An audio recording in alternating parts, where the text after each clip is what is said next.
कालीगढ़ भाग में जो बॉर्डर हुआ उसकी दुखी बहुत ज़्यादा समय से ही आपने अपनी ऐसे एकदम उसको सॉल्व करते हुए किस तरह की प्रोसीजर है ये और उनमें कौन से लोग इन्वॉल्व हैं। सबसे पहले मैं सारे मीडिया बंधुओं का शुक्रगुजार हूँ कि आप एक शॉर्ट नोटिस पे यहाँ पे आए।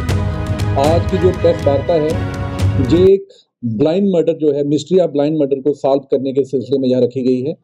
मैं आपको बताता चलूँ कि कल 10 तारीख को हमारी जो बॉर्डर पुलिस पोस्ट गरखाल है वहाँ पे हमें एक इन्फॉर्मेशन आती है कि एक अनआइडेंटिफाइड डेड बॉडी जो है वो खेतों में पड़ी हुई है और उसके ऊपर थोड़ी जैसे पराली जो है वो पड़ी हुई है।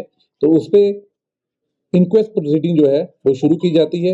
इंक्वेस्ट प्रोसीडिंग शुरू होने के बाद हमारे जो इसमें इंक्वायरी अफसर हैं, चौकी अफसर, वो मौके पे जाते हैं। उसके बाद जो हमारी एफएसएल की टीम है उसको बुलाया जाता है, क्राइम के फोटोग्राफर को बुलाया जाता है। और जब जो डेड बॉडी वहाँ पे सस्पिशियस कंडीशन में पड़ी थी तो जो वहाँ पे पराली उसके ऊपर पड़ी थी और जो घास भी उसके ऊपर पड़ी थी, जब उसको साइड किया तो देखा गया कि उसकी जो हेड है उस पर इंजरी के मार्क्स हैं और वो इंजरी किसी शार्प चीज से जो है वो हुई है। तो वहीं साथ ही में हमें एक कई जिसको बोलते हैं वो मिली और उसका जो हैंडल था वो भी टूटा हुआ था।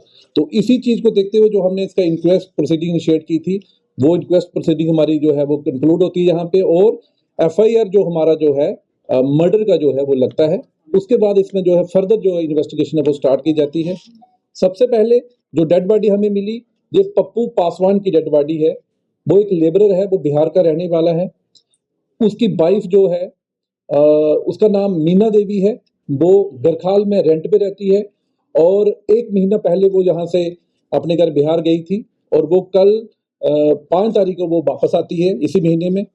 और जब वो आती है तो उसका जो घर वाला है पप्पू पासवान, वो बिश्नाह में रहता है। जब उसको पता चलता है कि उसकी वाइफ जो है वो गरखाल में आई हुई है तो वो उसको लेने के लिए आता है।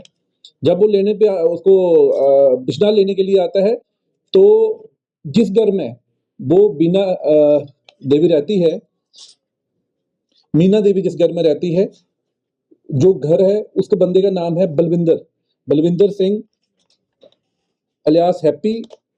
उसके फादर का नाम कृष्ण सिंह है, वो गरखाल का रहने वाला है। तो वो बंदा जो है, जब उसको पता चलता है कि मीना देवी का घर वाला इसको जो है लेने आया है तो वो इस बात से खुश नहीं था। वो चाहता था कि ये यहाँ से ना जाए। तो इसी सिलसिले में उनकी लड़ाई भी हुई रात को। जो बलविंदर है वो उनके घर जाता है, उनसे लड़ाई होती है, वो नहीं चाहता कि जहाँ से जाए। तो जब हमें ये क्लू मीना देवी ने दिया तो इसके बाद हमने जो बलविंदर बंदा है उसको हमने पूछताछ के लिए बुलाया। जब उससे सस्टेन इंटेरोगेशन हमारी टीम ने की, हमारी टीम जिसकी क़यादत हमारे इंचार्ज एसडीपीओ अखनूर मुदस्सर कर रहे थे, हमारे एसएचओ तारिक और चौकी अफसर गरखाल अनिल कर रहे थे। जब उससे पूछताछ बामल लाई गई बलविंदर से, तो उसने कहा कि उसने कन्फेस किया है कि मैंने ही ये जो कत्ल है इसको सर अंजाम दिया है। कि 8 तारीख को सुबह जब वो वापस जा रहा था अपनी फैमिली के साथ पप्पू पासवान, तो ये जो बलविंदर है ये नहीं चाहता था कि वो वापस जाए। तो वो जो मॉर्निंग में तंबाकू लेने के लिए दुकान पे गया तो इन बिटवीन बलविंदर आ जाता है और उसको लेके जाके खेत में जाके उसी जो मैंने जिक्र किया पहले भी कई से जो है उसको मारता है। उसकी डेड बॉडी को वहाँ बुशेस में जो है वो छुपा के आता है और वो नॉर्मल लाइफ जीता है। उसके नेक्स्ट डे उसकी वाइफ जो है मीना देवी हमारे थाने में चौकी में हमारे एक मिसिंग रिपोर्ट भी डालती है। 10 तारीख को हमें इसका खुलासा होता है।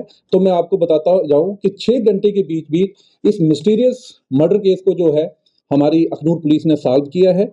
और जो इसमें मेन अक्यूज्ड है वो Balwinder Singh alias Happy son of Krishan Singh रहने वाले गरखाल का है। उसको हमने अरेस्ट किया है और उसने कन्फेस किया है कि ये जो पप्पू पासवान जो लेबरर है उसका मर्डर उसने किया है। उसके पीछे उसने 2 कारण बताए हैं। एक कि उसके कुछ पैसे जो जो उसकी वाइफ जहाँ पे किराए पे रहती थी मीना देवी, उसको कुछ पेमेंट उसकी पेंडिंग थी। और दूसरा वो उसके साथ कुछ उसके इलिसिट रिलेशन, जो फोर्स्ड इलिसिट रिलेशनशिप थे मीना देवी के साथ बलविंदर के। ये 2 वजहें जो है बताई गई हैं। इनिशियल इन्वेस्टिगेशन में ये चीज़ें सामने आई हैं। मैं अपनी टीम को जिन्होंने बेहतरीन काम किया और 6 घंटे के बीच में ही इसी जो एक मर्डर की जो मिस्ट्री थी उसको सॉल्व किया है। तो ये एक बहुत अच्छे सराहनीय काम जो है इन लोगों ने किया है। पूरी जम्मू पुलिस जो है इन पे गर्व है। Thank you.